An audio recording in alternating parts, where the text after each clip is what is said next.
Okay, last time today, I promise. You're not forced to watch these.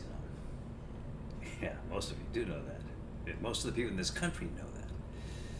So, but I'm getting a case ready for trial. You can see behind me, I've got thousands of documents that I don't know how to read. And in the background, I have the TV on. I think it's CNN. And they're doing a show about Murphy Brown. And you probably don't remember that thing with Dan Quayle and Murphy Brown, but she decided to have this baby out of wedlock.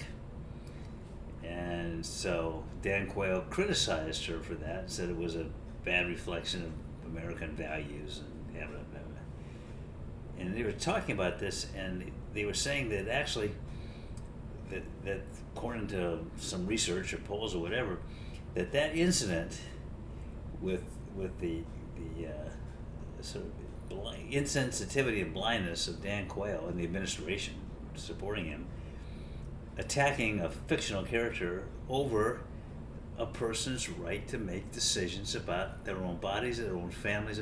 That was a powerful issue back then. And many people say that's the reason that Bush and Quayle lost that election.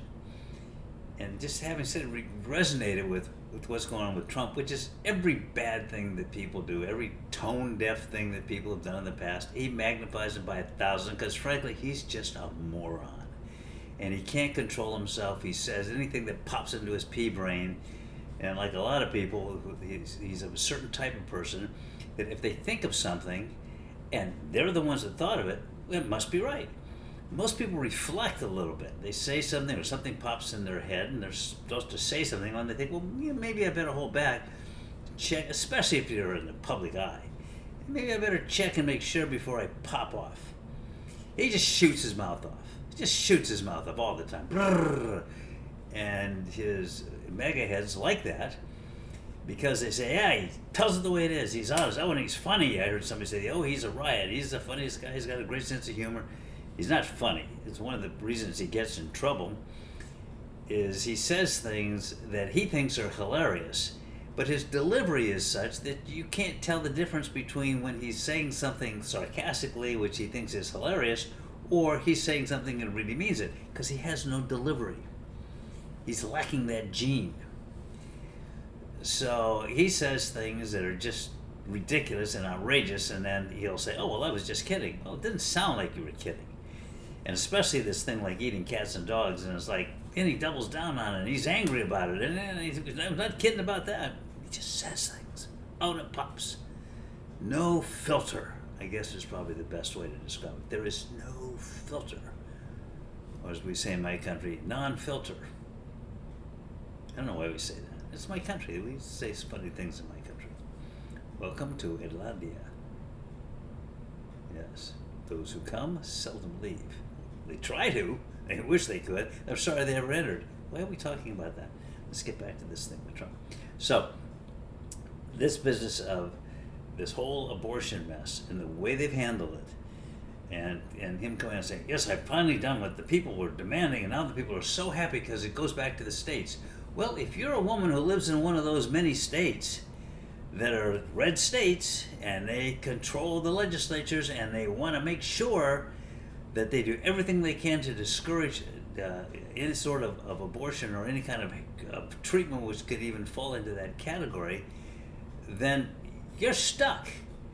It's one of the reasons that the Supreme Court wanted to make that a basic constitutional right. And they were on the right track with the right to privacy. They screwed it up by going off into the 14th Amendment. I don't want to get into the terrible job that Blackmun did writing that decision. It was horrible. We confused substantive due process with the right to privacy and that penumbra of rights. It was a terrible bit of intellectualism and legal writing and analysis. But they were on the right track. This is a fundamental right. People have the right to control their own bodies. That's a right to privacy. And they didn't make it absolute. They said there should be limits, and they talked about viability and that type of thing. So there were restrictions on it. But they said it's fundamental. So you don't have to put people in the position of, I'm poor, I live in Arkansas, and Arkansas has got a highly stringent law, and I have no way to go. I can't go anyplace else. I don't have the money to go someplace else and stay there and have proper medical procedures. I'm poor. Those are the people who get hurt the most by most of the things Republicans do.